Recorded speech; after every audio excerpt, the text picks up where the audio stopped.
Bueno, y esta es la segunda entrega de ¿Quiénes nos gobiernan? Y como explicamos en el primer capítulo, el núcleo central de la banca mundialista actual surgió en la República de Venecia. Así que nada mejor que comenzar con una breve historia de esa Venecia para entender los orígenes. Vamos a traer para auxiliarnos un breve documental y así nos ahorramos una temática histórica que en definitiva, aunque no es un gran documental, este es muy corto, pero es precisamente lo que necesitamos para ubicarnos al menos.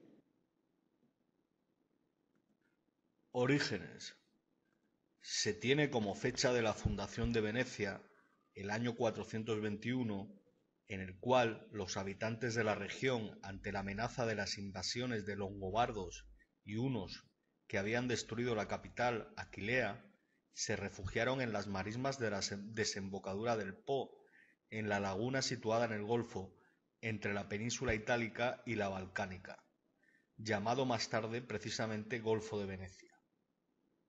Las construcciones de esta época eran simples edificaciones lacustres erigidas sobre palafitos.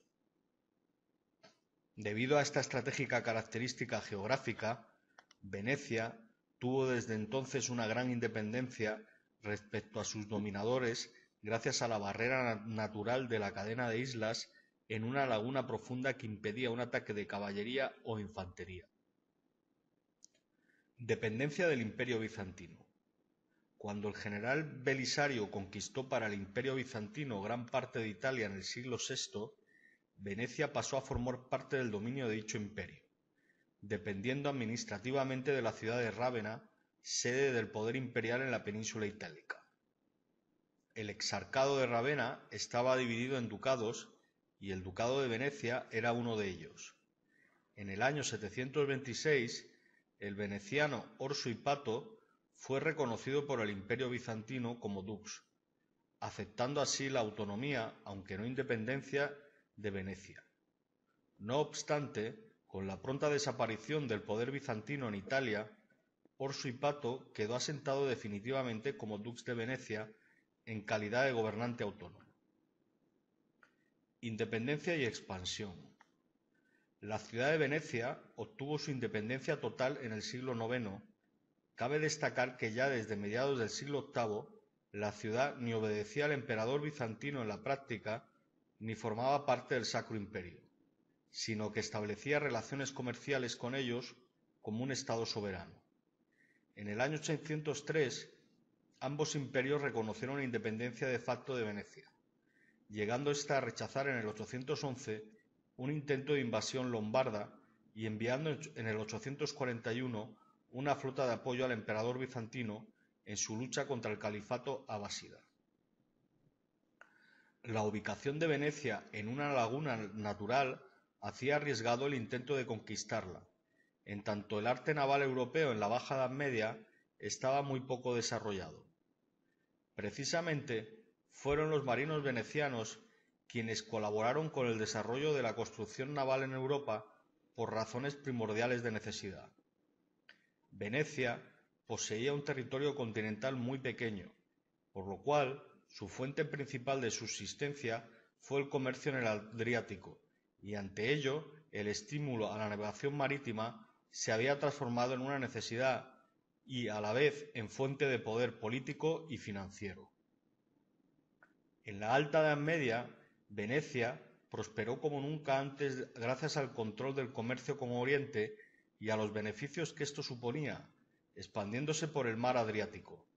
Aproximadamente desde el 991, con el reinado del dux Piero II Orseolo, bajo cuyo régimen empezó la expansión veneciana por las costas de Dalmacia.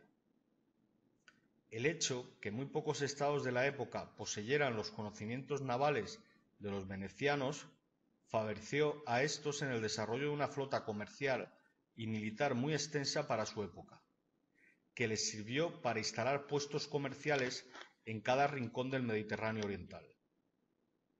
En realidad, como la expansión político-militar del Imperio bizantino se concentraba en las rutas de tierra firme, la corte de Constantinopla dejaba fácilmente las islas mediterráneas a la ambición mercantil de los venecianos, que las aprovechaban como avanzadas comerciales hacia Asia Menor y el norte de África. La expansión territorial veneciana fue tan exitosa al punto que a mediados del siglo XI una bula papal reconoció la soberanía de Venecia sobre toda la costa oriental del Adriático. La ubicación de Venecia en el medio del mar Mediterráneo le permitía un activo rol mercantil entre Bizancio y el resto de Europa. Además, su ubicación en el extremo norte del Adriático la defendía de ataques marítimos debido a su dominio militar sobre Dalmacia. Tales circunstancias aumentaron el poderío veneciano en una época cuando las flotas comerciales en el Mediterráneo eran raras. No obstante, otras repúblicas marítimas de Italia empezaron a competir abiertamente con Venecia, como fue el caso de Pisa, Amalfi y Génova. Los venecianos sostuvieron especialmente una fuerte rivalidad comercial y militar con la República de Génova, situada en el extremo noroeste de Italia, y que paulatinamente aumentó su influencia comercial en el Mediterráneo oriental y en el Mar Negro. Pese al aumento del poderío genovés entre los siglos XIV y XV, Venecia pudo mantener su hegemonía comercial sobre Génova a largo plazo. Otro factor clave del éxito veneciano fue la tolerancia religiosa y social de la República Veneciana hacia los judíos y musulmanes. De hecho, esta tolerancia de los venecianos en materia religiosa les permitió comerciar libremente con los estados islámicos del norte de África, sirviendo de valiosos intermediarios entre estos y Europa sin que las diferencias religiosas fueran obstáculo alguno para las relaciones comerciales. Paralelamente, una política similar era seguida hacia el judaísmo, pues se permitía libremente el asentamiento de comerciantes judíos en territorio veneciano, permitiendo a estos ejercer el comercio e industria libremente, además de beneficiar a Venecia por darle acceso a las redes de contactos financieros que las comunidades de judías de toda Europa habían conseguido preservar. Del mismo modo, la reforma protestante de inicios del siglo XVI no tuvo mayor acogida en Venecia, pero ello no impidió que los venecianos mantuvieran excelentes relaciones comerciales con países del norte de Europa que habían abrazado el protestantismo.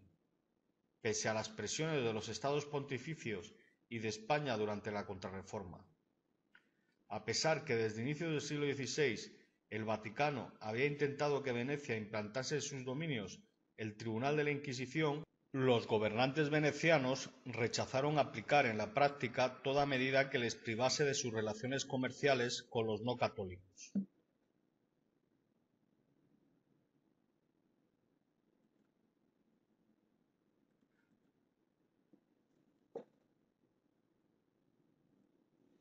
Bueno, y según este documental vemos que hubo un factor, la tolerancia religiosa, que permitió tanto el comercio con los musulmanes como el asentamiento judío. Y aquí se habla ya de redes de comercio judía y de dinero judío. Es decir, estamos hablando de que de ser esto exactamente así, y hay grandes posibilidades que lo sea, pues este es el comienzo en que los judíos abordan Venecia o estas redes de comerciantes y financistas judíos abordan Venecia y de ahí puede explicarse la preponderancia de los judíos en este momento en la gran banca mundialista, porque como volvemos a decir, en Venecia se originó la banca moderna. En fin, y por si fuera poco, como parte de la historia de Venecia y su preponderancia durante un X número de siglos y el surgimiento de esto que llaman la nobleza negra, pues tenemos el hecho de la Cuarta Cruzada. Es decir, la Cuarta Cruzada en teoría iba a reconquistar para los cristianos parte del mundo dominado por los musulmanes. pero casualmente la ambición pudo más que el deber y lo que hicieron fue ir contra la ciudad cristiana de Constantinopla para tomarla. Algunos documentales, por cierto, últimamente se han perdido varios de ellos en internet, pero algunos de estos documentales incluso garantizan que tal fue el nivel del saqueo que robarse, es decir, trasladar el botín obtenido de Constantinopla hacia Venecia les demoró a los venecianos cerca de 60 años. Para que tengan una idea de todo lo que se robaron esa gente de ahí, que por supuesto apuntaló aún más la riqueza para consolidar esa banca.